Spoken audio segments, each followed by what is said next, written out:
Yeah. Sakari. 1715. Yeah. On them street corners yelling out, where the BCV? Ain't no John Cena, nigga, cause you can come see me. If you ain't an Israelite, then you ain't kin to me. And if you don't come from Jacob, nigga, you's an enemy. That's right. On them street corners yelling out, where the BCV? Ain't no John Cena, nigga, cause you can come see me. If you ain't an Israelite, then you ain't kin to me. And if you don't come from Jacob, nigga, you's an enemy. Christians, they just mad because the Gentiles going in slavery. Boy, you don't know no Bible, you know nothing about soteriology. Look, just sit back, I'ma put you on eschatology. The way that I've been studying, yeah, I know the most, I'm proud of me.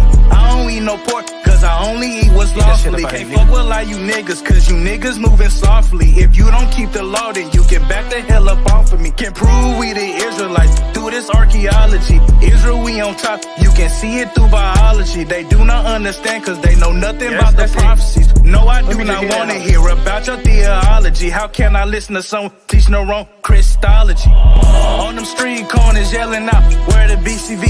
Ain't no John Cena, nigga, cause you can come see me. If you ain't an Israelite, then you ain't kin to me. And if you don't come from Jacob, nigga, you's an enemy. That's right. On them street corners yelling out, where the BCV? Ain't no John Cena, nigga, cause you can come see me. If you ain't an Israelite, then you ain't kin to me. And if you don't come from Jacob, nigga, you's an enemy. Give me Ezekiel chapter 33. Let's go into the word. I'ma give you what you see. When my brother bring it out, it can make a nigga bleed. On the other hand, it'll give you hope if you take heed. I'ma cut your head off if you not from Jacob's seed. How I'm standing on business, stand firm like a tree. Make it racks, run it up, baby, like it on my bling. Body bag of Edomite, where he stand is why I leave now. Give me Ezekiel chapter 37. Let me show you how to use the scriptures as a lethal weapon. Lay my life down for my brother. On the heathen, I be stepping, cause we going through the curses, but we about to get the blessing. I'ma drop a 30 stick, nigga, you could call me stepping. Bullets going through the dope. Esau took a blessing with advantage of the Jew. Every way I be flexing, approach this cautiously. Niggas speak with some discretion, niggas. On the street corner yelling out, where the BCV? Ain't no John Cena, nigga, cause you can come see me. If you ain't an Israelite, then you ain't kin to me. And if you don't come from Jacob, nigga, you's an enemy. On the street corners yelling out, where the BCV? Ain't no John Cena, nigga, cause you can come see me. If you ain't an Israelite, then you ain't kin to me. And if you don't come from Jacob, nigga, you's an enemy. Yeah, you know, nigga, we do this shit. 1715 Sakari this set, nigga. If you ain't keeping the law, don't give me no depth, nigga. Shout out my nigga I, shout out my nigga Yaikwap, nigga. We really do this shit. No cap.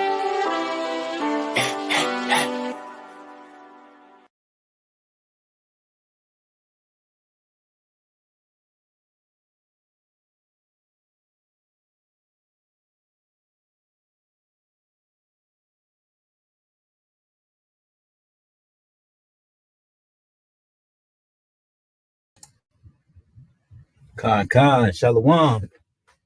Shalom. Shalom to everybody in the chat. We back. We'll start by giving all glory, honor, and praise to the Most High God, Yahweh. We do so in the name of his begotten son, Yahweh Shah Mashiach, who the world ignorantly calls Jesus Christ, who was indeed a black man. All right. Yeah, man. So today we gonna review a little smoke with our brother, the powerful Shatar, man, Officer Oz. He's going to be joining us shortly, real shortly.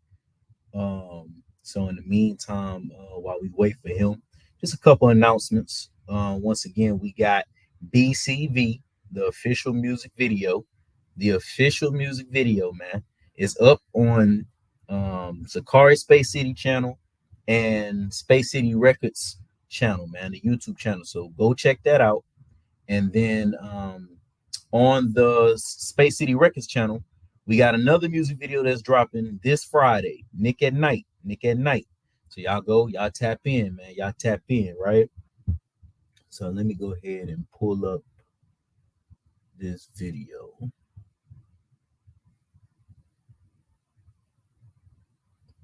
Bear with me.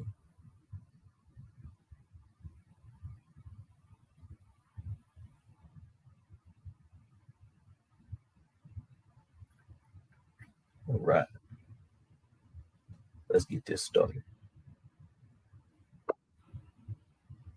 Khan. There's the powerful brother. Shalom, shalom.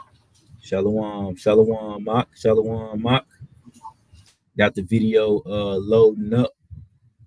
Just get at a few seconds, and then we're gonna go ahead and get started. In the meanwhile, go ahead and can you hear me? Can you see me? Con up. Okay, Con. You look a little weird on my screen. In the meanwhile, go ahead, let the people know what what sparked this, man. How this came about, this debate, man. It's your debate. Basically, the regular same old.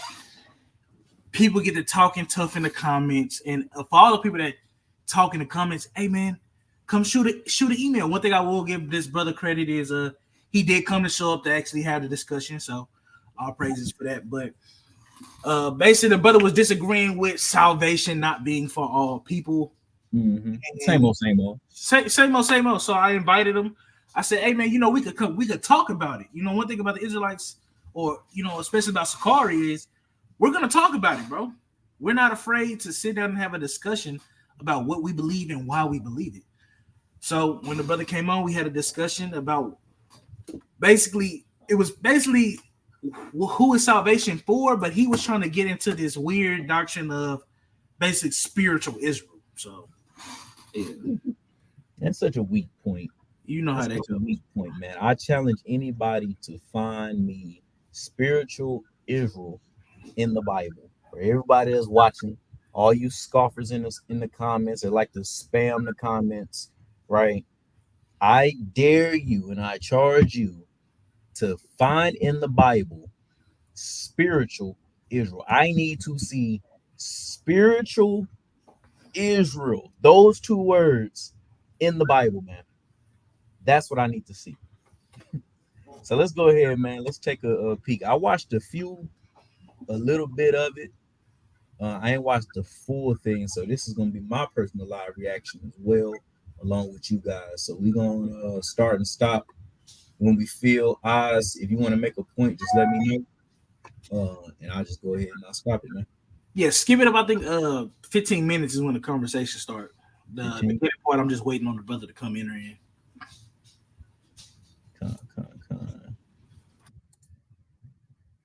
Don't agree to disagree with on that. Well, let's see. White man who knows. You want me to start it right here? What? Or I'm gonna drag it back just a little bit. Hold on. It's at the 8-minute marker. Yeah, put that at the 8-minute marker. Let's see how that goes. All right. From it. Okay. Well, there's some Revelations. I forget where it's at though. I mean that's fine, but the topic that you was talking about is salvation. So I would like to see like where heathens. I would like to see anybody outside of the nation of Israel being saved. Mm-hmm. Like where do you see that in the Bible? Okay, let me ask you this: the nation of Israel, does it consist of all black people? I wouldn't say black people because that's just a name that white people put on us. See, I'm under the school of thought that the Israelites are the blacks, Hispanics, and Native Americans. Oh, well, the Native Americans and Hispanics. So I want to get back to that later on. Okay, but hey, pause there real quick. Okay, so those group of people. Now you see where this is going. I just want everybody to see where this is going. He has a problem with Native Americans and Hispanics being Israelites, but yet white people can't be accepted. You see where this is going. Go ahead. Mm-hmm. Let's say white man who knows that we are the chosen people and wants to get on the winning team. He can't do that. Is that what you're saying? He can't do that? You're saying, so if a white man came up to me and said, "Hey man, I know you're the Israelites," Right. I mean that's email. So I'm not seeing your point. Right. So that's what I'm saying. What I'm saying. That's So not. do you? Hold on, brother. That's not salvation. Okay. Now, If hold on, let me break this down to you. If a group of people, no. I'm not talking about salvation right now. I'm talking about the nation of Israel, because that's who salvation is promised to, right? yes, So we're going to go to salvation later on, but right now we need to get the nation of Israel. The mm-hmm. nation of Israel is consisted of who? The blacks, Hispanics, and Native Americans. All right, and um, if a stranger, a Canaanite, Mm-hmm. wanted to get on the winning team. Matter of fact, even how about this? I'm gonna say this: Are you talking about Rahab? Rahab, I'm kind of yeah, catching it. Rahab, the lad that was that Christ had blessed, that had that issue of blood, that healed. Wait, hold on. The lady that had the issue of blood was an Israelite. You're talking about Matthew 15, the Canaanite lady that came here with her daughter was sick. But let me answer this first question. So Rahab, in the account of Rahab, that is not salvation. Salvation is being saved from your enemies. Her enemies came to her people and she betrayed her people to get with Israel. How was that Right, salvation? right. Now, like I said, we talking about the nation of Israel right now. I know, but I'm just asking on the account of Rahab because that's what you brought up. All right. How is that salvation? How is a person betraying their whole race of people to get with the people that's going to kill her people? How is that salvation, bro? Okay. We talking about the nation of Israel right now. Okay, we Now, can move off of that. Okay, check it out. Check it out. okay, Rahab okay, heard about our God. okay. About so uh she got with our God. She got with people. Yes. She started she became part of the covenant once she made No, no, no, sir. She did not become part of. You're gonna have to show me she book did. chapter. Hold on, you're gonna have to show me book chapter verse where it says that Rahab became part of the covenant. Okay, so let me ask you this. No, I don't want. I don't want to ask nothing. I want you to show that in the No, Bible. no, no, no, no, no. This is now Rahab was an example now. No, I'm okay. So give me the book chapter verse where it says Rahab entered into the Mosaic covenant. Okay, let's go to Matthew. No, Rahab. We talking about Rahab. That's what I'm finna tell you, bro. Matthew isn't Rahab wasn't in Matthew. Okay. Let's go to Matthew. Did you hear me? I hear you, but we're talking about Rahab. So why? Listen. Let's go to Matthew. Oh my God. Okay, See, you're not even finna answer that question. It's okay. I'm answering right now. If you bear with me. I am. You want Matthew 15, right? No, I ain't Canaanite in woman. Matthew 15. Yeah, No, it I is. ain't in no Matthew 15. You want the Canaanite woman. That her daughter was No. What? Okay. See, you basically like them white folks right now, bro. Come on now.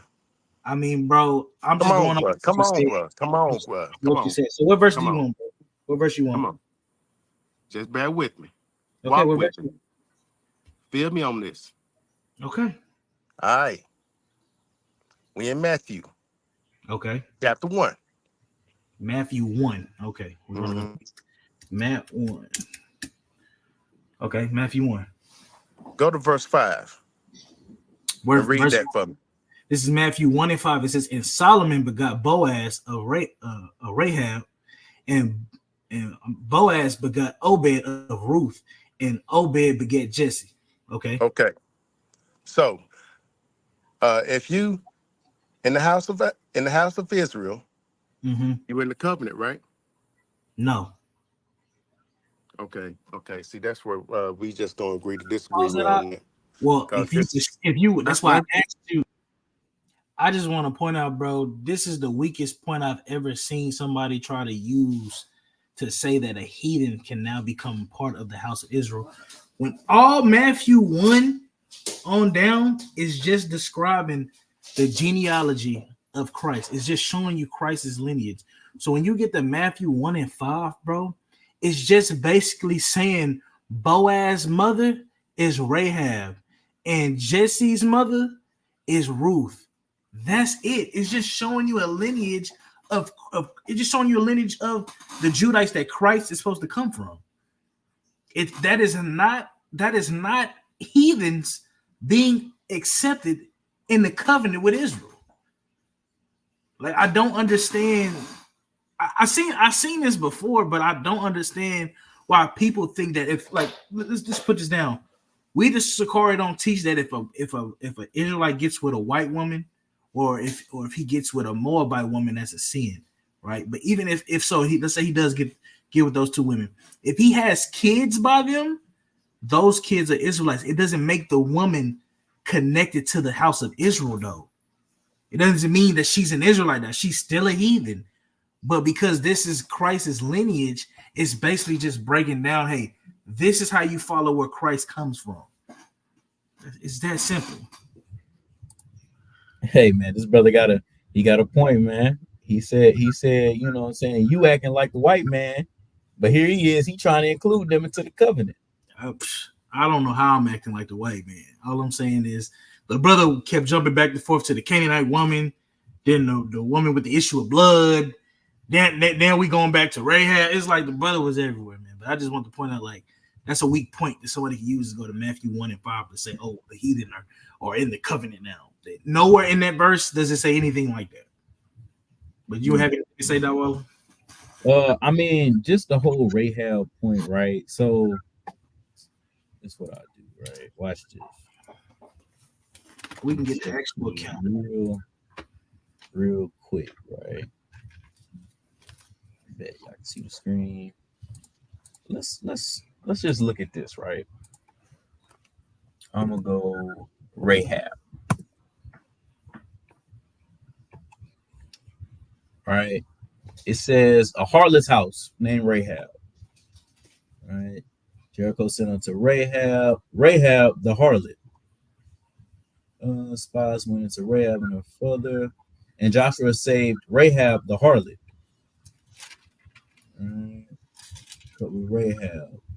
Rahab the harlot. The majority of times that you see Rahab mentioned, she's not listed as an Israelite.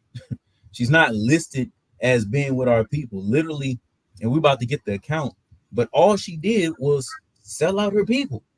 She sold her people out, and the only type of salvation that she got was being saved from the destruction of Jericho. That's it. There was no joining of the covenant. There was no, oh, you're an Israelite now, you get the blessings and the curses. There was none of that. She was preserved. Why? Because she did what the blessings of Abraham called for. She blessed the children of Israel. So because she blessed the children of Israel, she got a blessing, which was what? Her being saved alive. So let's get this account. Let me see. We'll start right at 6. Where are you at? Were you gonna read Joshua 2 or Joshua 6? It don't matter which one you want to read. Yeah, it was because 6 goes into the destruction of the let's get into the city, right? So I'll read.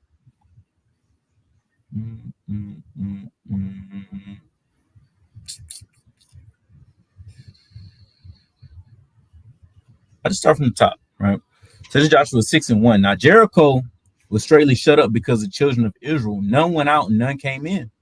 The Lord said unto Joshua, see, I have given unto your hand Jericho and the king thereof and the mighty men of value. And you shall compass the city, all you men of war, and go round about the city once. Thus shall you do 6 days. And the 7 priests shall bear before the ark 7 trumpets of ram's horn. And the seventh day you shall compass the city 7 times, and the priest shall blow with the trumpets. And it shall come to pass that when they make a long blast with the ram's horn, and when you hear the sound of the trumpet, all the people shall shout with a great shout, and the wall of the city shall fall down flat, and the people shall ascend up, every man straight before him. And Joshua the son of Nun called the priests and said unto him, Take up the ark of the covenant, and let 7 priests bear 7 trumpets of ram's horn before the ark of the Lord. And he said unto the people, Pass on and compass the city, and let him that is armed pass on before the ark of the Lord. And it came to pass, when Joshua had spoken unto the people, that the 7 priests bearing the 7 trumpets of ram's horn passed on before the Lord, and blew the trumpet, and the ark of the covenant of the Lord followed them. And the armed men went before the priests and blew with the trumpets, and reward came after the ark, the priests going on and blowing with the trumpets. And Joshua had commanded the people, saying, You shall not shout, nor make any noise with your voice, neither any word proceed out of your mouth until the day I bid you shout, then you shall shout. So the ark of the Lord compassed the city, going about it once, and they came into the camp and lodged in the camp. And Joshua rose up early in the morning, and the priests took of the ark of the Lord, and the 7 priests bearing 7 trumpets of ram's horn before the Lord, before the ark of the Lord, went on continually, and blew with the trumpets, and the armed men went before them. But the rearward came after the ark of the Lord, the priests going on and blowing with the trumpet. The second day they compassed the city once, and returned into the camp. So they did 6 days. And it came to pass on the 7th day that they rose up about the dawning of the day, and compassed the city after the same manner 7 times. Only on that day they compassed the city 7 times. And it came to pass at the 7th time, when the priests blew the trumpets, Joshua said unto the people, Shout, for the Lord hath given you the city. And the city shall be accursed, even it and all that are therein, to the Lord. Only Rahab, the harlot, shall live, she and all that are with her in the house, because she hid the messengers that was sent. That was the reason why Rahab was spared, because she actually blessed the Israelites. She blessed Joshua and the men when they went and they scouted this city out. And I'll jump down to 23. I'll start with 22. But Joshua had said unto the 2 men that had spied out the country, Go into the harlot's house, and bring out thence the woman, and all that she had, as you swear unto her. And the young men that were spies went in, and brought out Rahab, and her father, and her mother, and her brethren, and all that she had, and they brought out all her kindred, and left them without the camp of Israel. And they burnt the city with fire, and all that was therein, only the silver and the gold, and the vessels of brass and of iron, they put into the treasure of the house of the Lord. And Joshua saved Rahab the harlot alive, and her father's household, and all that she had, and she dwelt in Israel even unto this day, because she hid the messengers which Joshua sent to spy out Jericho. So that's it. There's no mention of salvation. There's no mention of her joining the covenant. There's none of that. She betrayed the people, and she got saved from the destruction of the city. Go ahead. That's literally it. All she did was betray her people, and we said, "Hey, bro, because you did that, we'll leave you alive, and you can just dwell amongst Israel." There is no. She didn't go through the curses. Now, God didn't give her no blessings of Israel. Like, none of that happened. So when a Christian goes to this, that's the weakest point they got, because all you got to do is ask Christian, where does it say that Rahab entered into the covenant of Israel? And they're going to be stuck because it doesn't say that. They have to add that. But go ahead, up. But I mean, that's just, it's weak sauce, man. You are taking something out of context and trying to apply it where it's not there. All right, so let's get back. I asked you to show a verse proving that. What you have brought me to is the genealogy of Christ. That's the genealogy of Christ. And that said hold 2 on, or 3 things. Hold on, brother. All this is showing is the lineage of Christ. That is it. Right. This does not show salvation. This does not show people coming into a covenant, bro. We ain't talking about salvation right now. We got to talk about the nation of Israel. Your point is that a heathen. Hold on, bro. Hold on. See, he double man, now. Did this man just say we not talking about salvation right now? Yes. The whole reason why y'all are here is to talk about salvation. Like, come on, man. He's double talking that now we're not talking about salvation. Come and join Israel. They're an Israelite now. I get the point. Okay, then. And what I'm saying, and what I'm saying, are Israel. What I'm saying is in Matthew 5, 1 and 5, it doesn't say that. So what are you talking about? It doesn't say that Rahab was part of the covenant, but was an Israelite. No, it doesn't. It just says that this is Christ's lineage. It doesn't say any of that. Right? Okay. So Rahab. So maybe you misspoke. Give me another verse. I'm bear with you. So Rahab the Canaanite couldn't receive salvation while she's alone with Israel, right? No. Is that what you're saying? She couldn't receive it. Yes. Who did? Let me just cut the chase. Who did Christ die for? Who did Christ die for? Boy, that's some stiff necked Israelites that the Bible be talking about. Come on, bro. That's cool, bro. I understand, but I got a question for you. You ask your question. This is my question now. Who did Christ die for? Die for the nation of Israel. Okay, so if Christ died for the nation of Israel, how is anybody else accepted? Like, watch this. This is Hebrews 9 and 15, and it says, "And for this cause, he is the mediator of the New Testament, that by means of death, for the redemption of the transgressions that were under the first testament, they which are called might receive the promise of eternal inheritance." Who are the people that were under the first testament? The Israelites. So where does that say that Christ died for anybody else right here? Okay. I'm gonna show you where it says it at. In Hebrews 9. No, not in Hebrews. No. I'm not going away. I want you to explain Hebrews 9:15. Hebrews 9:15. Yeah, break that down. How in Hebrews 9 and 15 it's saying that Christ only died for them that were under the first testament. You already agreed that was Israel. So where are you getting that Christ died for anybody else? I need you to break down that.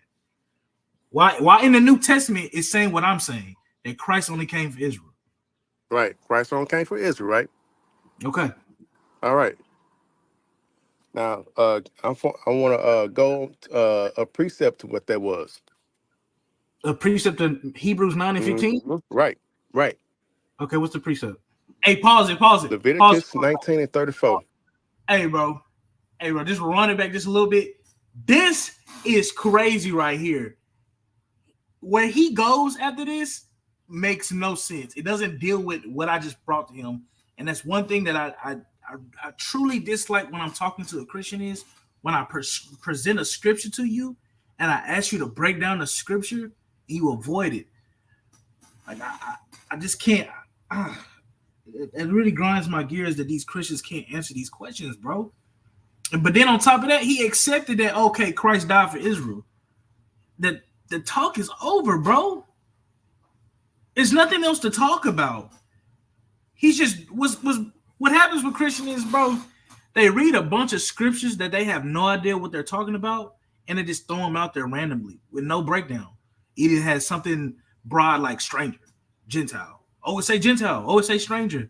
I have no understanding of the scripture, bro. But go ahead. Yeah, break that down. How in Hebrews 9 and 15 it's saying that Christ only died for them that were under the first testament.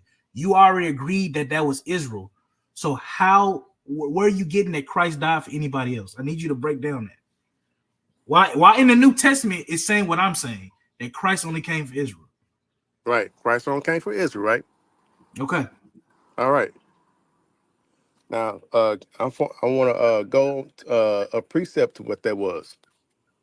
A precept in Hebrews 9 and 15? Right. Okay, what's the precept? Leviticus 19 and 34. Brother, Leviticus 19. Hold on, brother. Leviticus 19 and 34 is not a precept of Hebrews 9 and 15. That is a law. That's a law commandment. Read it for me and read it. And I know, I want you to I ask know me what how you're many. trying to get at. I know what you're trying to get at. What does it say there? What does it say? You're trying to say that stranger there is a heathen and is not in the Hebrew. That is ger. A Israelite can be called a stranger too, bro. So please, can we get back to Israelite can be called a stranger. Did you just say that? yes, a Israelite can be known How, as a do, how, stranger. how can a stranger be a stranger to his own house? Does all of Israel just live in Israel, or do they live in other places too? No, I'm talking about bloodline. Oh, Okay, okay. If a bloodline, okay. if a bloodline, So hold on. If a bloodline Israelite doesn't live in the land, is he a stranger to Israel? you saying no. This is No, what you hold just on. said. No, I need you to answer that. This If is a what you blood, just hold said. on. If a You bloodline said Israelite doesn't live in I'm Israel and he you comes said to Israel, is he a I'm a stranger to Israel? I'm a black man that that's a stranger to his own people. If okay, then did you say So hold on? so you Use saying that Hold you on, saying African I'm gonna use tiger your is example. different from a Siberian tiger, huh? Hold on, I'm gonna give you an example. We're talking about black people, right? Bro.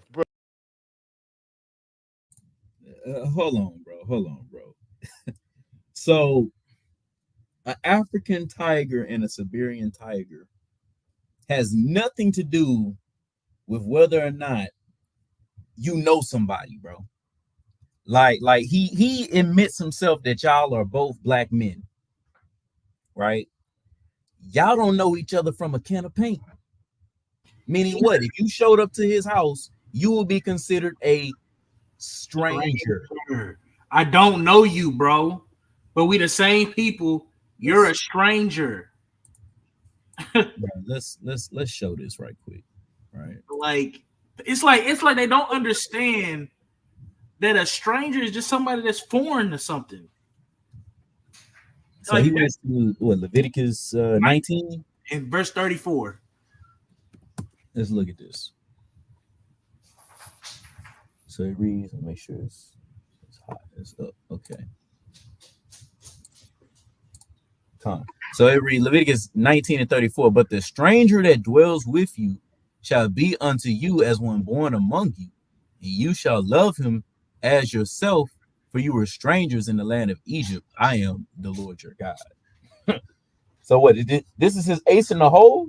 That's his ace. This right here to him says that strangers that heathen are accepted into the covenant.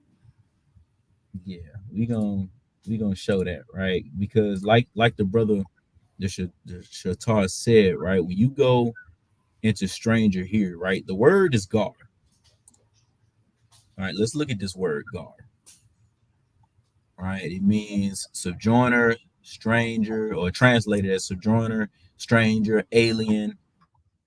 Usage: a temporary inhabitant, a newcomer lacking inherited rights, a foreigner in Israel, though conceded rights. Right? That's it. A guest,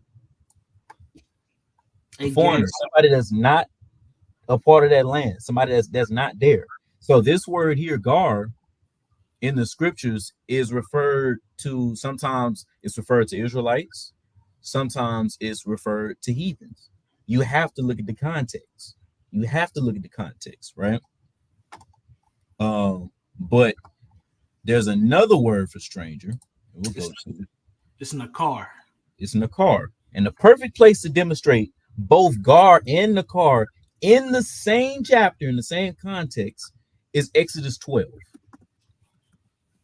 12, and we'll start 43. You can read for me Exodus 12:43, and just read on down to 48. This is the book of Exodus, chapter 12, and verse 43. And it reads, it says, And the Lord said unto Moses and Aaron, This is the ordinance of the Passover. There shall no stranger eat thereof. So there's one stranger, and we're gonna go back to it, but keep reading. It says, But every man's servant that is bought for money, when thou hast circumcised him, then shall he eat thereof. A foreigner and an hired servant shall not eat thereof. Mm-hmm. And in one house shall it be eaten. Thou shalt not carry forth out of the flesh abroad out of the house, neither shall ye break a bone thereof. All the congregation of Israel shall keep it. And when a stranger shall sojourn with thee, and will keep the Passover to the Lord, let all his males be circumcised, and then let him come near and keep it, and he shall be as one that is born in the land, for no uncircumcised person shall eat thereof. Keep going. It says, one law shall be to him that is homeborn, and unto the stranger that sojourns among you. Thus did all the children of Israel, as the Lord commanded Moses and Aaron, so they did. You can stop right there. So let's look at these strangers, right? Let's start here. Exodus 12 and 43. Because remember, he said, essentially, he's saying that Israelites can't be strangers. So let's see if the Bible agrees with him. So this is Exodus 12 and 43. It says, there shall no stranger eat thereof. Let's look at this word stranger. No stranger. Oh, it's different from God. This stranger is Nakar. Let's look at this word Nakar. So when you look at Nakar, Nakar is never in reference to Israel. Never. Never. Every time you see Nakar, it's emphatically talking about heathens. Every single time. All right, look at this. Heathendom. Heathendom. Right? Let me I wonder if the lexicon's on point. Sometimes they be hitting and missing. Where is this at? Exodus 12. Foreigner. Yeah, they got it listed as number 2 as a foreigner, right? But Nakar, you will never see an Israelite listed as Nakar. Now let's look at the other word for stranger. All right, because there's 2 strangers here. There's one in verse 43. Then there's another one in verse 48. So let's look and see what this one is in 48. Oh, look, it's Gar. You have 2 different strangers here in one chapter. One being attributed to the heathen, the other being attributed to an Israelite. What's the difference? The Israelite is one that is foreign to that region, foreign to that land. His rights to that land is not there because he isn't a part of that land. Like I'm a tribe of Gad. If I went and visit my brother Oz, who was of the tribe of Judah, I would be a stranger. I would be a foreigner in that land. That's what's going on here. It's the same word, stranger. Same word. And it makes sense in the context of the chapter because here, or let's just say, let's play his logic, right? His logic is Israelites are never called strangers, can't be called strangers. Okay, so why do we have in one sense, there shall no stranger eat thereof? And in another sense, it says, when a stranger sojourns among you, you will keep the Passover. Which one is it? These 2 strangers cannot be heathens. Both of these can't be heathens because now we have a contradiction in the Bible. Throw it away. Throw it away. But look, one law shall be to him that is homeborn, and unto the stranger that sojourneth among you. But wait a minute. Verse 43 says, no stranger shall eat thereof. How do you make sense of this and not break the Bible? Oh, verse 43, Nakar, that has to be talking about a heathen. God, no. Hey, but look, keep playing the video. I don't go into Exodus. I don't go into Exodus, but I use another account in the law showing the difference between a stranger that's an Israelite and a heathen. So just keep playing. On, brother, let me give you the example. I'm about to use black people. Let's say I have family in Virginia. I'm born in Texas. If I go to Virginia, am I a stranger to Virginia? Hold on, bro. We talking about bloodlines now.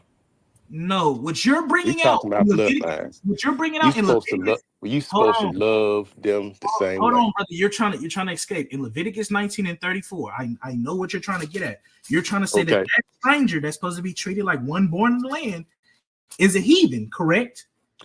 I'm trying to. Hello, you hear me? Yes, I hear you. All right. Let's. Do you know about So the you're moving Messiah on from the talking about he topic? was good sheep? Hold on, I just want to make sure you're moving off the topic though. Moving off what topic? Leviticus 19. Leviticus 19 says the same thing as what I'm about to tell you right now. Because you saying Israelite can be a black man can be a stranger to his own people. Yes, you can be a stranger to your own people. Was David considered a stranger?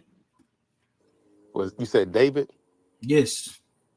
Did David not say in the Psalms, hold on, I'm about to bring it up. Yeah, bring that up for me. Okay. I got you.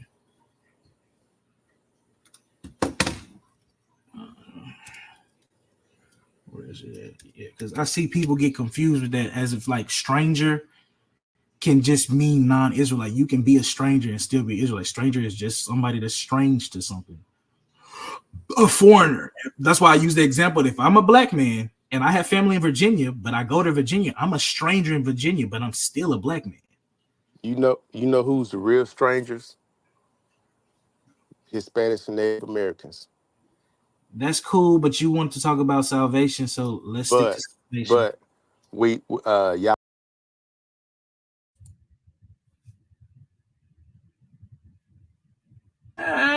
Y'all see where this is going, bro. Y'all see where this is going, bro. Jake just hate his brothers, bro. He just hate the Mexicans and the Native Americans. He finds it funny that we can say a Native American and a Hispanic can be an Israelite, but the white man can't. But I mean, he just contradicted his own logic. He did. obviously doesn't think that Native Americans and Hispanics are Israelites. He says they are the true strangers, and yet he brought you to Leviticus 19 to say that the strangers can get salvation, that the strangers are heathens. If you believe that the strangers are heathens, and you believe that Native Americans and Hispanics are not Israelites, that they are heathens, that means they receive salvation according to your doctrine.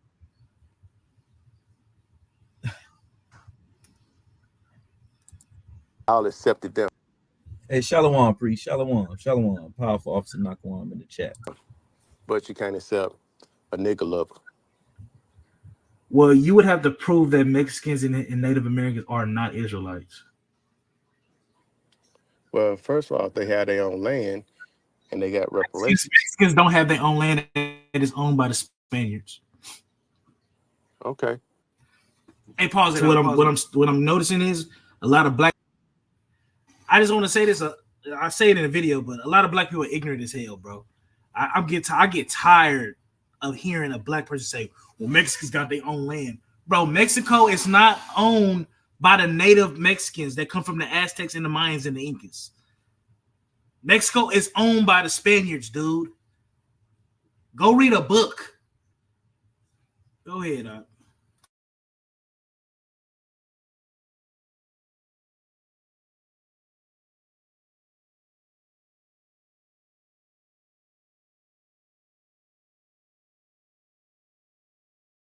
People are ignorant to that, and y'all try to say that Mexicans got their own. No, that Mexico is owned by white people, Spaniards that are from Rome, from Italy.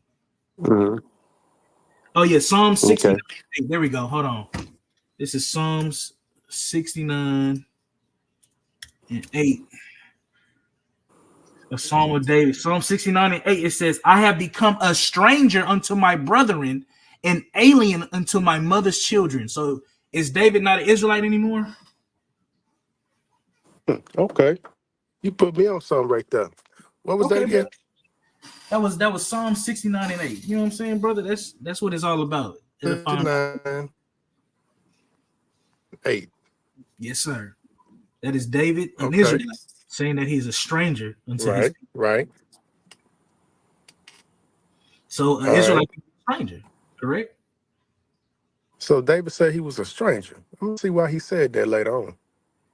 You can, but he said he was a stranger to his brother and alien to his mother's children. So he was saying he was a stranger to his people. He's still an Israelite, correct? Okay. All right. So what does the Messiah say about white people can't be Israelites? Well, to be an Israelite, you have to be a descendant of Jacob. Yeah, that's bloodline, but I'm talking about as far as faith. I'm talking. So you believe something else. you believe Let in me show you something spiritual. else. Hold on, you believe in spiritual Israelites, basically. So if somebody believes, I'm thinking we gonna have to go with some spiritual Israelites because I'm getting a lot of awakening. You okay, still got your Bible? yeah, I got it. Can you see my screen? I'm sharing the screen. No, let me see. I'm sharing my screen. You should be. Okay, I see it. My bad. My Now, bad. hold on. So let me ask you this question real quick. Watch this, because you've been asked a question. I think it's fair if I ask a question. Watch this. This is.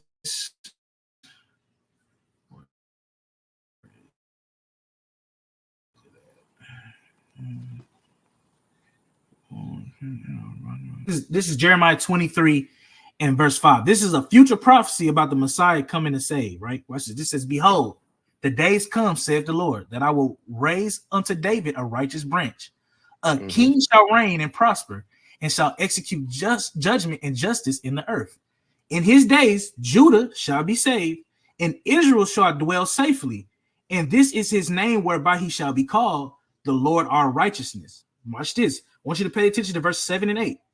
Therefore, behold, the days come, saith the Lord, that they shall no more say, the Lord liveth, which brought up the children of Israel out of the land of Egypt, but the Lord liveth, which bringeth up and which led the seed of the house of Israel out of the north country, and from all countries where I have driven them, and they shall dwell in their own land. So how are there going to be spiritual Israelites if this is a prophecy about Christ coming to save physical bloodline Israelites from the north country, Babylon, and from any other country where they have been scattered? Because we know the 12 tribes of Israel have been scattered through all nations, correct? Through all nations. This literally just said he's only coming to save bloodline Israelite. It says the seed of the house of Israel. Now, how can somebody be a spiritual Israelite if Christ is only coming to save physical bloodline Israelites? That's something because Messiah said something else about that. The Messiah follows everything prophetic in the Bible. I know. So he can't go against prophecy. So he didn't say anything else. Do you know what he was talking about when he was talking about? Hey man, bro, he had nothing for that. He tried to escape, go to where the Messiah say something else.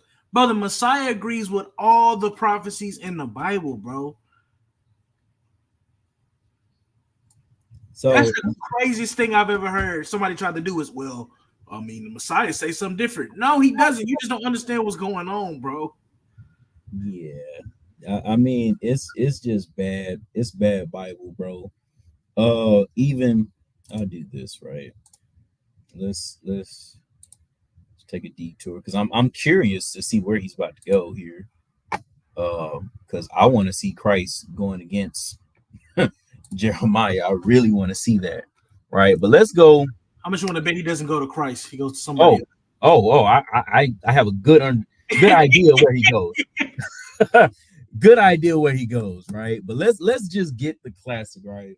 Let's get the biblical definition of salvation, and let's see if in this definition there's spiritual Israel. There's a spiritual salvation.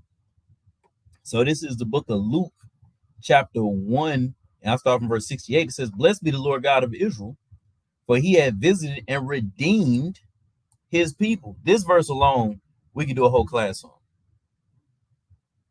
The redemption of his people. That verse alone, but I'm going to keep going. He has raised up a horn of salvation for us. Who's the us? His people, in the house of his servant David, as he spake by the mouth of his holy prophets, which have been since the world began, such as my brother read on the debate. that we should be saved from our enemies and from the hand that hate us. But here's the point. Here's the point that just kills spiritual Israel. It says to perform the mercy promised to our fathers. Our fathers. Salvation can't be unlocked to everyone and have this spiritual Israel when it has phrases like this. Our fathers. Everyone fathers weren't the patriarchs. Everyone fathers wasn't Abraham, Isaac, and Jacob. It says, and to remember his holy covenant, the oath which he swore to our father, Abraham, that he would grant unto us that we, being delivered out of the hands of our enemies, might serve him without fear. Come on, man. What do you do with that? And this is the same thing that the prophets was echoing. That's why the Shatar Oz brought him there. It's the exact same thing that's being repeated. It's madness. It's madness, man. Bro, being a good shepherd. Yeah, he was. Turn to John chapter 10. Hold on, brother. Before we go anywhere else, can you concede and say that Christ is coming to save bloodline Israelites? Yes, he's coming to save bloodline Israelites. Okay, we can move on. All right, where do you want to go now? All of them ain't gonna be saved. There's only a remnant that's gonna be saved. I'm with you. A remnant is going to be saved. Hold on, I go clarify. A remnant is going to be saved out of Babylon, but in the end, all Israel shall be saved. That's what Romans 11:26 say.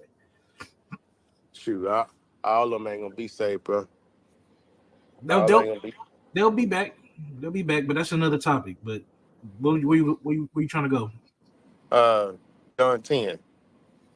John chapter 10. 10. In what verse? All right, he's talking about being the good shepherd right here. What verse? Are you talking about 11 where it says, "I am the good shepherd.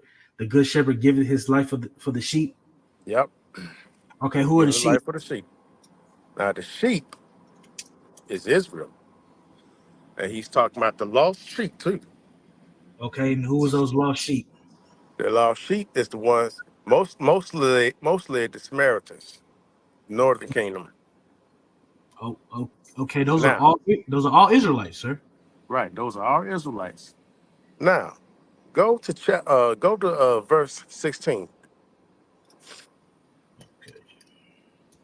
John 10, 16. And it says, "And I have other sheep which are not of this fold. Them also must I bring, and they shall hear my voice. And this shepherd is Salaki. And there shall be one fold and one shepherd." Yeah, one I agree. Fold and one shepherd. So you agree with that, right? Yeah, but what is that talking about? Do you know that's prophetic? Who are the other sheep? It's the other brothers and sisters that scattered around, because who is Christ talking to in John? Where in Christ's ministry, where is he teaching? He's teaching in the Southern Kingdom.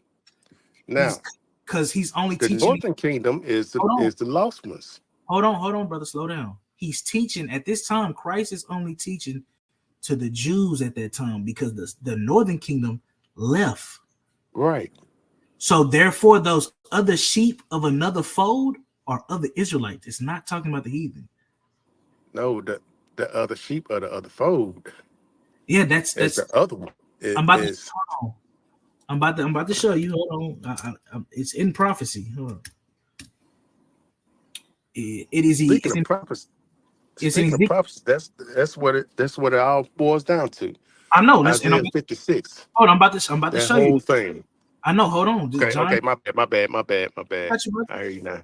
John 10 is a prophecy. John 10 and 16 is a prophecy about Judah and Northern Kingdom coming together. Watch. This is Ezekiel 37 and verse 15. This is called the reunion of Judah and Israel. It says, "The word of the Lord came again unto me, saying, Moreover, thou son of man, take thee one stick and write upon it for Judah and for the children of Israel, his companions.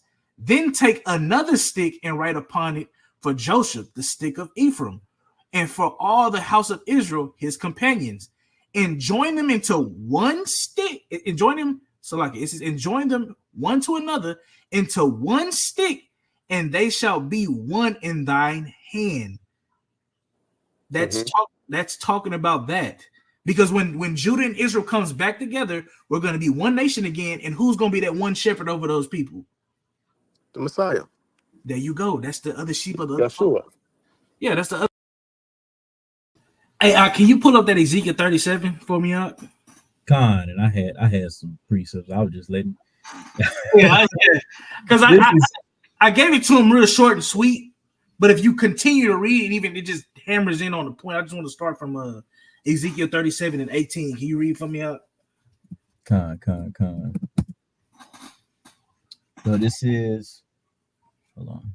Because I started from 15 and read the 17, but I just want to get, now that we in class, we get more clarity of when somebody tries to go to John 10 and tell you this other sheep or this other fold, and then when the sheep come together, it's going to be one shepherd. What Christ is referring to is Ezekiel 37. Shout out to us. Shout out to the powerful officer, Zechariah, bro. Because that pastor tried to pull that on him, and this is where he went. This is where I learned this from. Mm-hmm. So go ahead. This is the book of Ezekiel, chapter 37 and verse 18. And when the children of your people shall speak unto you, saying, will you not show us what you meanest by these? Say unto them, thus said the Lord God, behold, I will take the stick of Joseph, which is in the hand of Ephraim, and the tribes of Israel his fellows, and will put them with him, even with the stick of Judah, and make them one stick, and they shall be one in my hand. Mm-hmm. And the sticks whereon you writest shall be in your hand before their eyes. And say unto them, thus said the Lord God, behold, I will take the children of Israel from among the heathen, whither they be gone, and will gather them on every side, and bring them into their own land. And I will make them one nation in the land upon the mountains of Israel, and one king shall be king to them all. And they shall be no more two nations, neither shall they be divided into two kingdoms anymore at all. And that's what that's what that's alluding to when you read that in John 10. The other sheep is just saying but the reason why Christ said there's other sheep of another fold is because not only is the northern kingdom not there at that time, but our other brothers and sisters are scattered into other places too. They're not there. Mm-hmm. So those are the other sheep. And he already agreed that the only people in the Bible that's called sheep are Israelites. Come. Let me get this right here, right? So this is the book of John. Is right? Is what I want. Not 12. I need John 11. Salakia. Hold on. You want John 11 and 47? Yeah, I started verse 49. This is the book of John, chapter 11 and verse 49, and one of them, named Caiaphas, being the high priest that same year, said unto them, you know nothing at all, nor consider that it is expedient for us that one man should die for the people, and the whole nation perish not. And this spake he not of himself, but being high priest that year, he prophesied that Yahushua should die for that nation, and not for that nation only, but that also he should gather together in one the children of God that was scattered abroad, which he openly admits as Israel. Right, and I got another one, right, just to hammer in on that point of who the word English calls Jesus Christ being that shepherd to Israel, because like the powerful brother said, at this time you had the Jews that were in Jewry. Those Jews that were in Jewry, they knew more about the laws and the customs of God. But everyone else who was scattered, they didn't know anything. So they had to be gathered. And that's prophetic, right? This is Ezekiel 34. Oh, 34.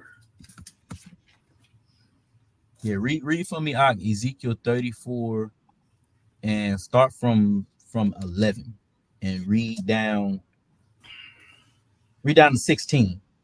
This is Ezekiel 34 and verse 11. It says, mm-hmm. For thus saith the Lord God, behold, I, even I, will both search my sheep and seek them out.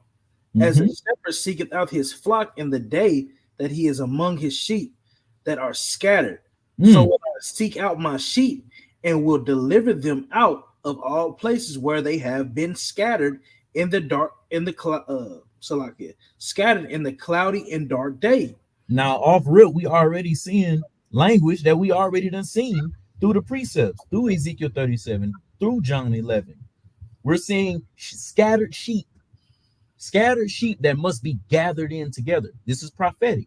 Let's see who those scattered sheep that must be gathered. Let's see who they are. Keep reading. And I will bring them out from the people and gather them from the countries, and I will bring them to their own land and feed them upon the mountains of Israel, by the rivers, and in all the inhabited places of the country. I will feed them in a good pasture, and upon the high mountains of Israel shall their fold be. There shall they lie in a good fold, and in a fat pasture shall they feed upon the mountains of Israel. It's the exact same thing that we read in Ezekiel 37. Yeah. Us being established on that mountain of Israel. And then look at the common theme. Gathered from the countries, man. Bring them out from the people. This is why we have to go and teach the nations. Why? Because our people are among the nations. Keep reading that. Verse 15. I will feed my flock, and I will cause them to lie down, said the Lord God. I will seek that which was lost, and bring again that which was driven away. And I will bind up that which was broken, and I will strengthen that which was sick. But I will destroy the fat and the strong. I will feed them with judgment.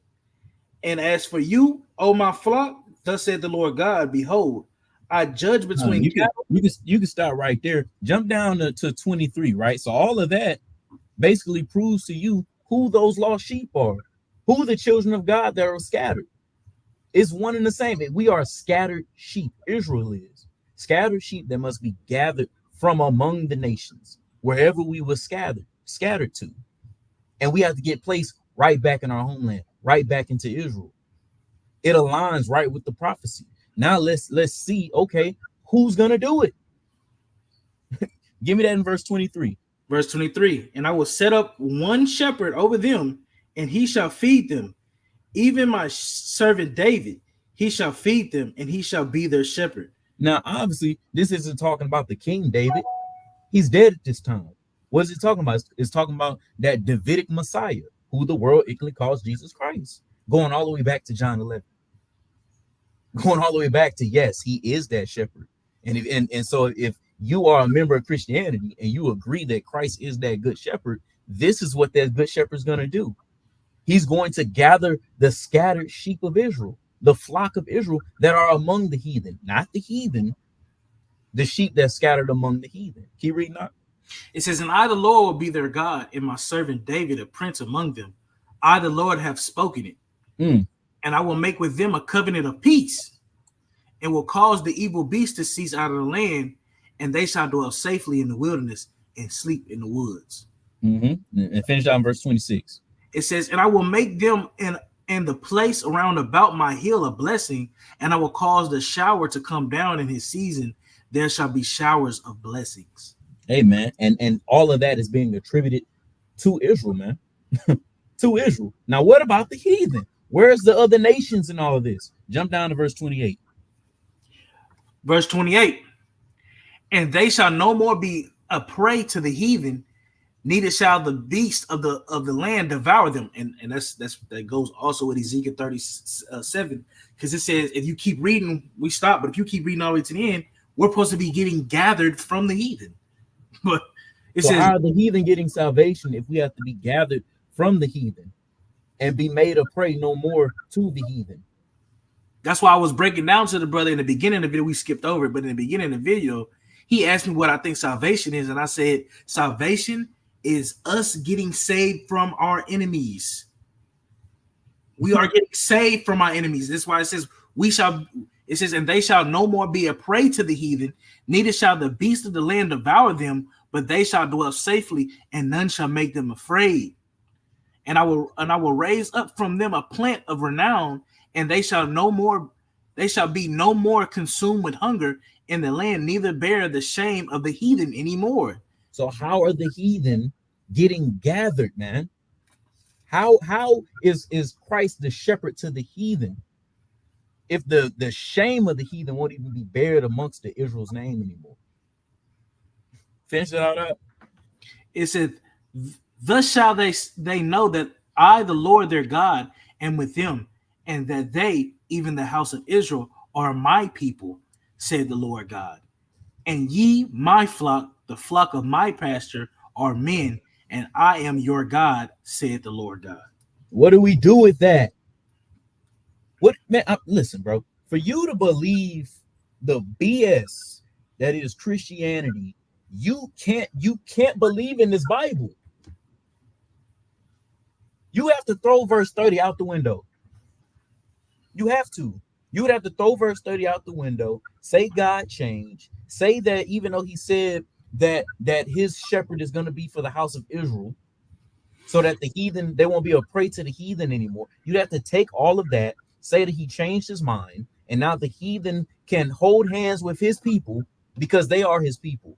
And that's nowhere in the Bible. You got anything up?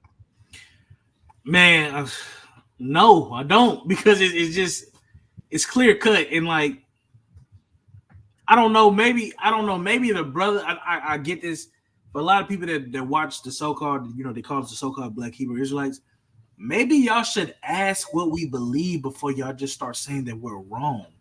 We're not brothers that just woke up out of our sleep and said, oh man, I'm an Israelite. And I just started following people blindly, especially me and this brother. Especially me and this brother. We took the time to say, is that true? Show me that. Show me that. And now look what we did. Prove it, right? And bro, it's just crazy to me because his whole point is that Christ is the shepherd for all.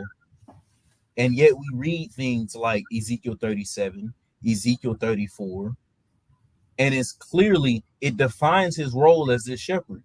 His role is to gather us, place us back in our homeland, so that we are no longer a prey to the heathen, and so that we will know that the Lord Yahweh is our God, which is a cut on the Trinity.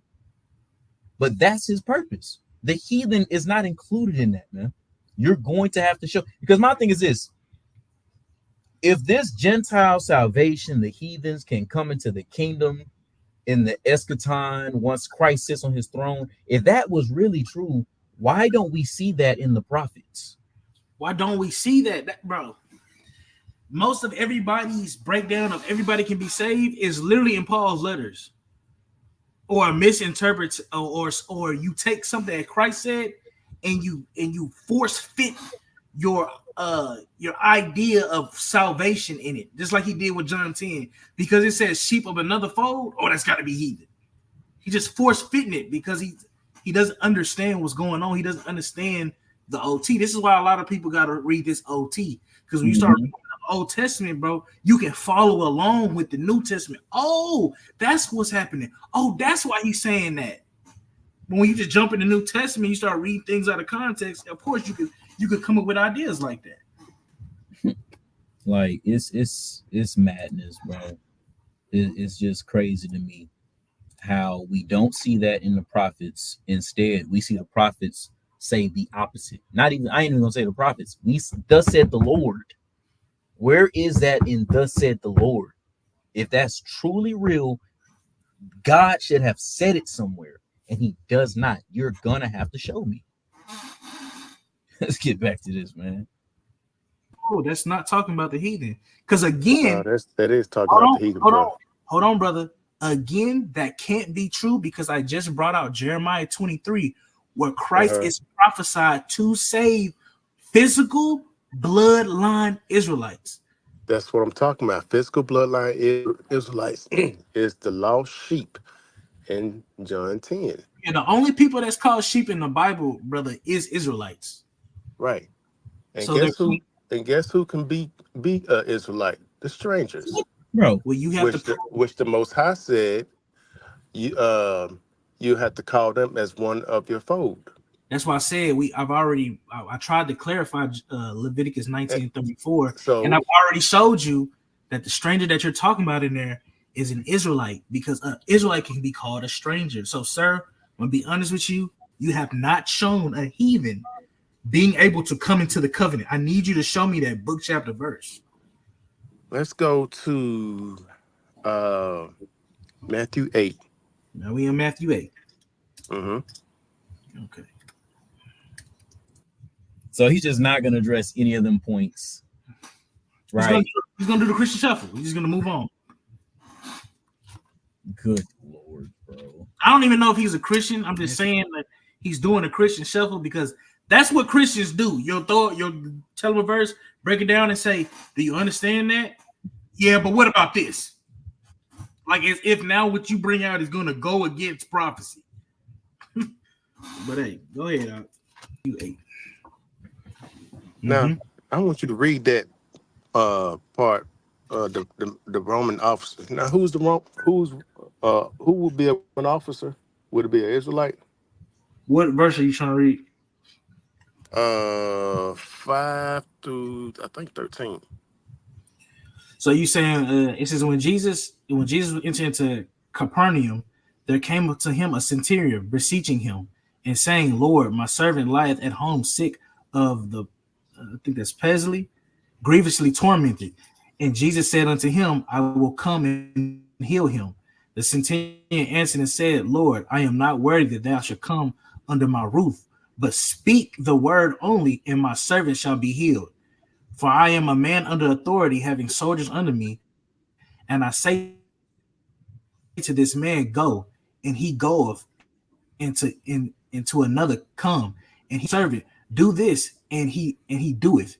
When Jesus heard it, he marveled and said unto him that followed, "Verily I say unto you, I have not found so great faith, not in Israel. And I say unto you that many shall come from the east and the west, and shall sit down with Abraham, Isaac, and Jacob in the kingdom of heaven." Okay. Mm-hmm. So, But the children of the kingdom shall be cast out into outer darkness. Yeah, we already agreed, brother, that all Israelites aren't going to be saved. All right. So hold on. You're not saying that this is all of Israel being casted out, correct? No. Okay, so we understand. This is what I'm saying. This white man had great faith. Hold on. Show me where that's a white man. But who else is Rome? Who else in Rome is Greek? Are you trying to tell me that only white people was in Rome? Well, unless they were slaves. No, are you trying to say that there were no Israelites in Italy?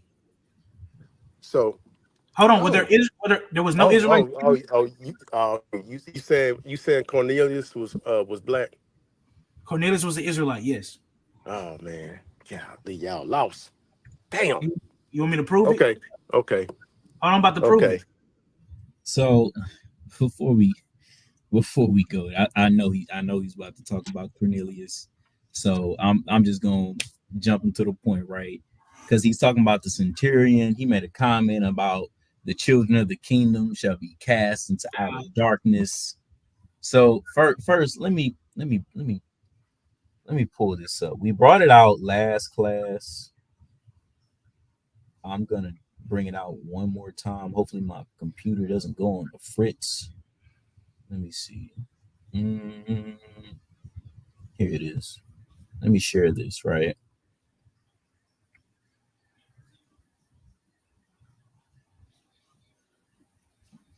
Let's see if it comes up.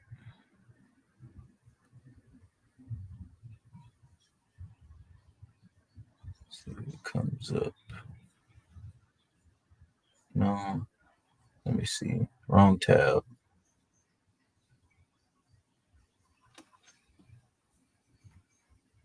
Let me see. Because last class, we brought this article out. I'm going to read it again.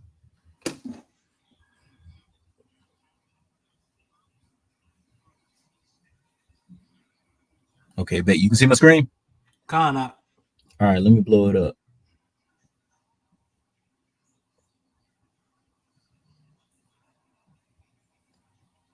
Con, you can read it. Yeah, I can see it.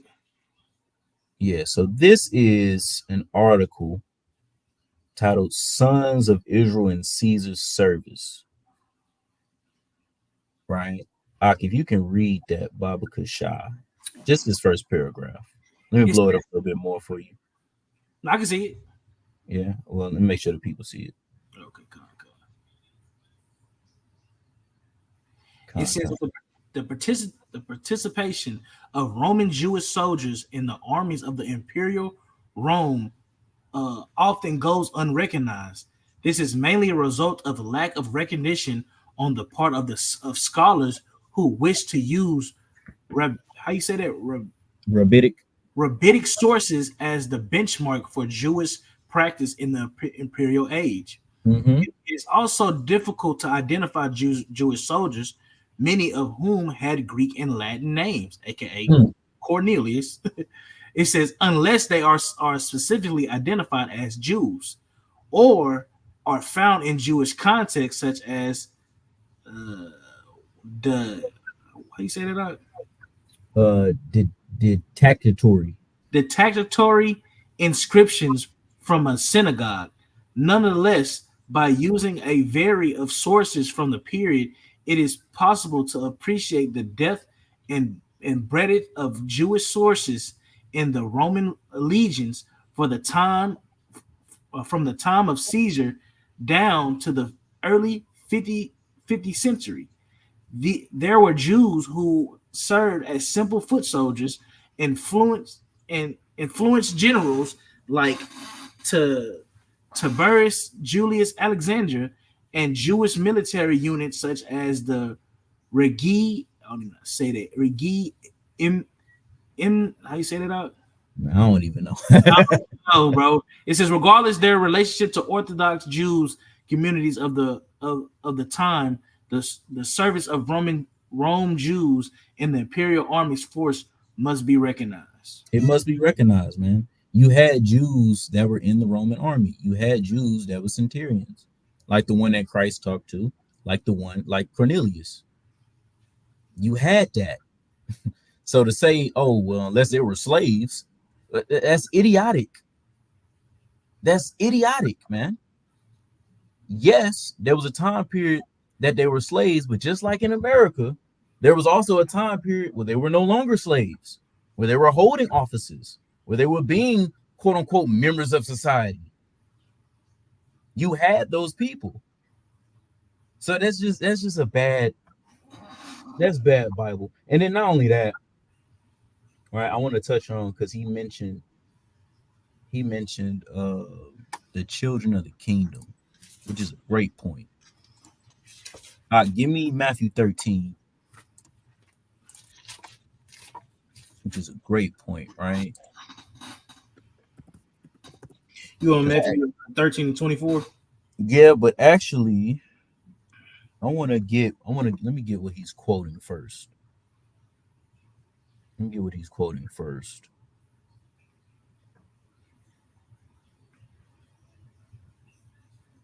Where is that at? Matthew 8 and 12. Let me get what he's quoting first.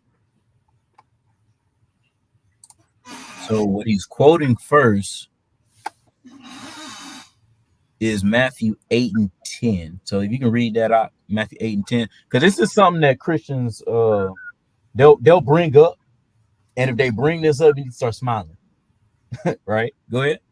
It says, when Yahushua heard it, he marveled and said to them that followed, verily I say unto you, I have not found so great faith, no, not in Israel. And I say unto you, that many shall come from the east and west, and shall sit down with Abraham and Isaac and Jacob in the kingdom of heaven. Mm-hmm. But the children of the kingdom shall be casted out in outer darkness. There shall be weeping and gnashing of teeth. Right. So he uses this to say, well, that's all of Israel. No, contextually, this is talking about those in Jewry that ultimately rejects the Messiah. Well, he actually agreed with me. I said, because we already said earlier that all of Israel isn't going to be saved. He said, yeah, I know this is what that's talking about.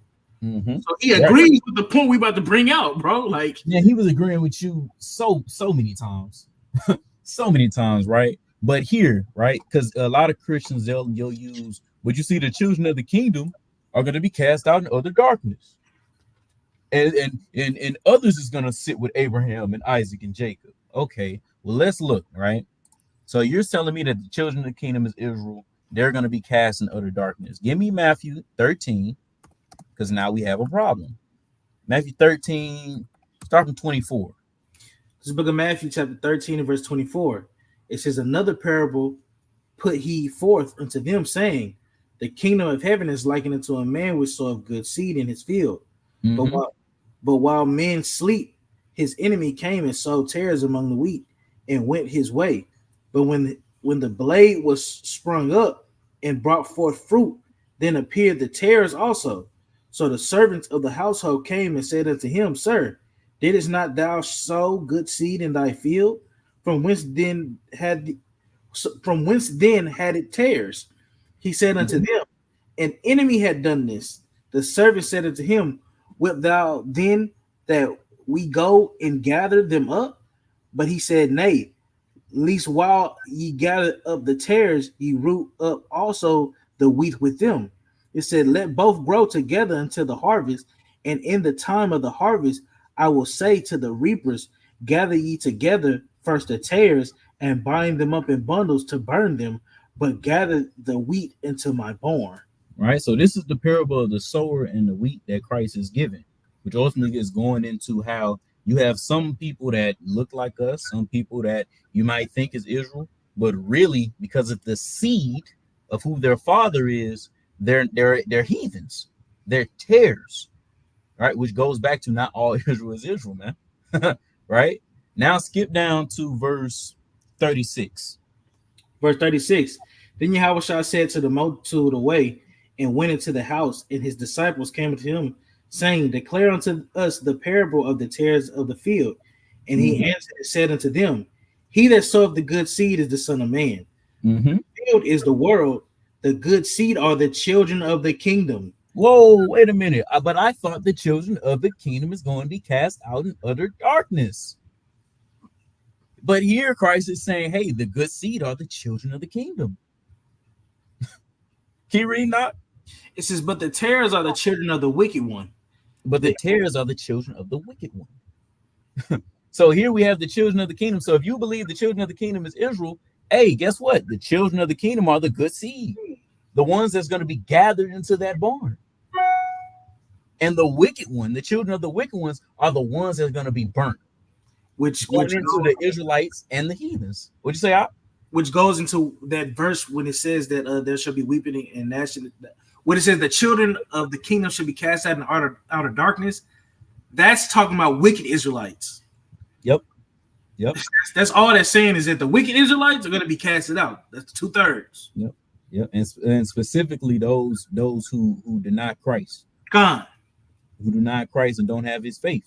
Right? Because how do you do it? You do that whenever you don't listen or you don't have faith in his words, which is what? Keep the commandments of God. That's simple. Right?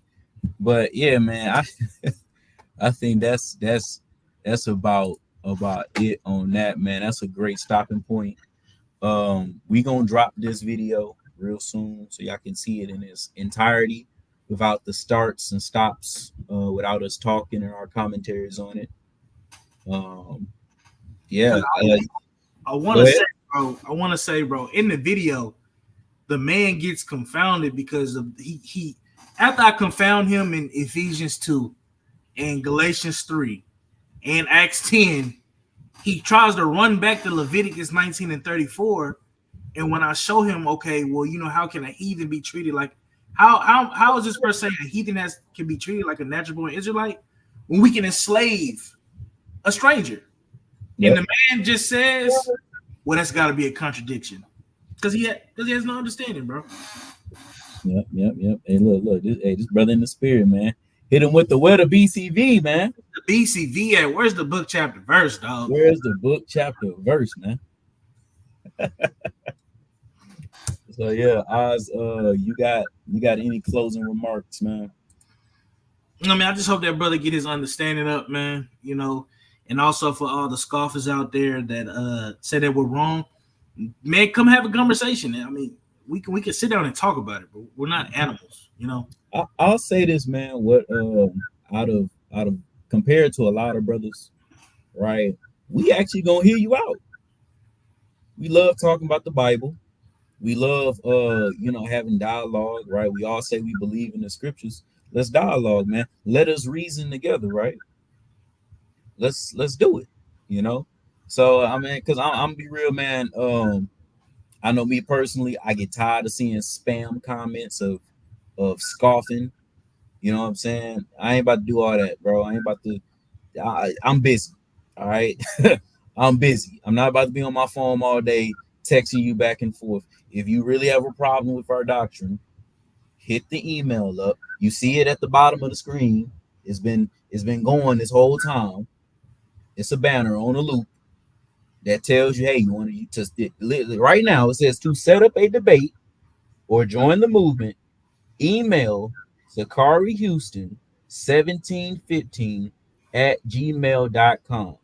If you don't want to do that, you can respectively shut the hell up in my comments. That's to every video, every live stream, all of that. If you ain't trying to talk about the Bible, please respectfully shut the hell up. That's all I gotta say, man. Catch the music video, man. We got a music video out Friday.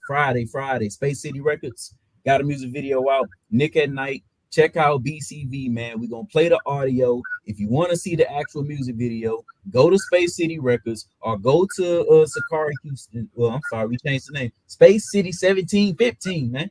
Get with the movement. Y'all know who it is. Sakari Houston. Sakari Space City. Space City 1715. We're in a little hot water with YouTube right now, so we got to move smart, right? Space City 1715. Go check out BCV, Space City Records. Go check out BCV and Nick at Night. BCV will be the only music video that's dropping on Space City 1715. So from here on out, you want to see the fire music video with the fire music, go subscribe to Space City Records LLC on YouTube and the topics page and the Instagram page and the TikTok page. And just, hey, tap in with us, man. And if you're an artist, hit us up. We trying to work with you, man. And you better work with us now before we blow up, because it's gonna be a little bit harder after that, man. But if you tap in now, hey, man, y'all gonna be legacy, man, and we're gonna remember that. All right. So with that, give all glory, honor, and praise to the Most High God, Yahweh, by Shema Mashiach Yahweh Shah, and I say Shalom. Yeah. Sakari 1715. Yeah.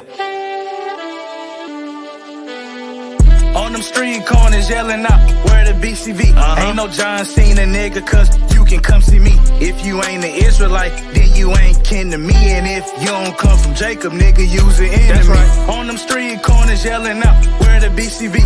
Ain't no John Cena, nigga, cause you can come see me. If you ain't an Israelite, then you ain't kin to me. And if you don't come from Jacob, nigga, use an enemy. Christians, they just mad because the Gentiles going in slavery. Boy, you don't know no Bible, you know nothing about soteriology. Look, just sit back, I'ma put you on eschatology. The way that I've been studying, yeah, I know the most, I'm proud of me.